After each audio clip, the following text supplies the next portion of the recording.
focus on from start was defense. Could you just talk about, I guess, some of the strides that you guys thought you made defensively, and how did KD and Kyrie look out there to you today in the second straight strong game? Yeah, it was good. I thought we made some strides defensively, got a little more connected, got better recognition of situations, but most importantly, competed and played together. So I thought the defense was good tonight, and Kevin and Kai were great. Gave them some more minutes in their legs. The rhythm looked good. I thought those guys are in a good position to start the season. Obviously, not ideal with a short preseason, but considering what we've been able to put together here in 18 days, we can't ask for much more. Next up, Greg Logan from Newsday. Make sure we're building the right habits. Steve, you said that you were going to use a variety of lineups, and you did that with LeVert tonight. How did you feel that he looked when he was on the floor with KD and Kyrie in the second half?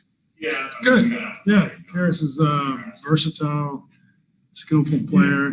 I thought he looked great with them. I thought he looked great without them. So, we got a lot of options there and versatility. I think what you're saying, though, is like we can talk about that. Christian Winfield with the New York Daily News. Hey, Coach, just looking at your substitution pattern, your first guys off the bench were Karras, Jeff, Jarrett, Torian, and Landry. I'm just curious what you've seen from that unit particular in training camp that gave you the comfort that they could go out there and hold their own as a second unit in this game. Well, we got lots of depth, lots of options. TLC's had a great camp too.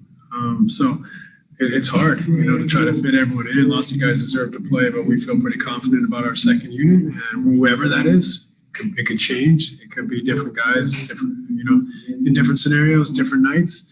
But we definitely feel like depth is a strength for us, and those five guys that came in and relieved the first unit, I thought played very well. Alex Schiffer of The Athletic.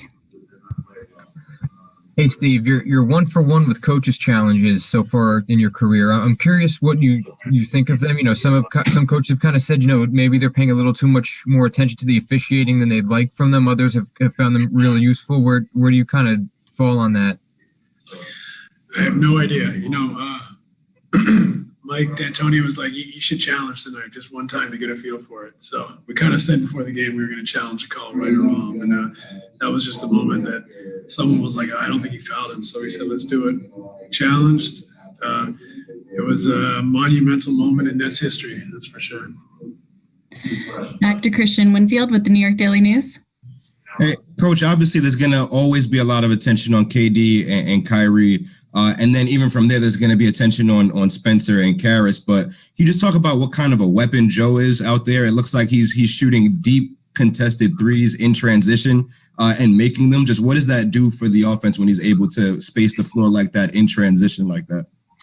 Oh, he's we call it gravity. The defense is always going to gravitate towards him, which opens up space for your playmakers. When he's making shots, that's even more deadly. He's a shot maker. He's always a lead shooter, shoots a high percentage. But even the nights when he doesn't make shots, he creates gravity for his teammates. So, but his pace has been excellent. He plays at a fast pace, which allows our guys to he makes the defense make quick decisions because he's running around, coming off screens, getting rid of the ball quickly, and then willing to shoot quick shots. So I think it's a great weapon for us. We're lucky to have a guy with his shooting ability.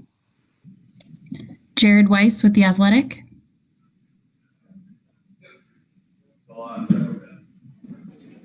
Steve, they seem to be cycling who they had matched up on KD and Kyrie a lot because they were anticipating that they were going to switch whenever there was a screen action. Does it matter who they have matched up at any given play? Do you adjust the way you're trying to call the offense to try to attack whatever mismatch there is, or do you just have them play through it? At times, I don't think we want to get carried away just hunting mismatches all the time. We want to have some flow to our game and not necessarily prioritize, hunting mismatches. But there certainly will be times that we'll try to, attack mismatches or matchups that are favorable to us. And last question, Christian Winfield. Sorry, Coach. I got one more for you. I love it. Let's keep it coming. Just in terms of the way that you're able to use Spencer Dinwiddie out there on the floor, he's obviously very fast, athletic.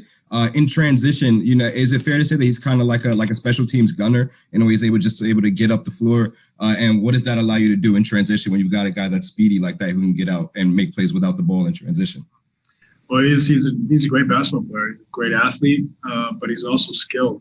Can make plays for his teammates, score, high IQ. So I want Spencer to be aggressive. I don't want him just to stand and watch. He's too athletic and too gifted as a basketball player, too intelligent to just be a passenger. He needs to be aggressive, and I thought we saw that. He maybe didn't get some calls tonight. That on another night he might have been to the line another 4 to 8 times, but his aggressiveness and his burst is always a threat. So he's a valuable player for us and gives us a lot of versatile options on both sides of the ball.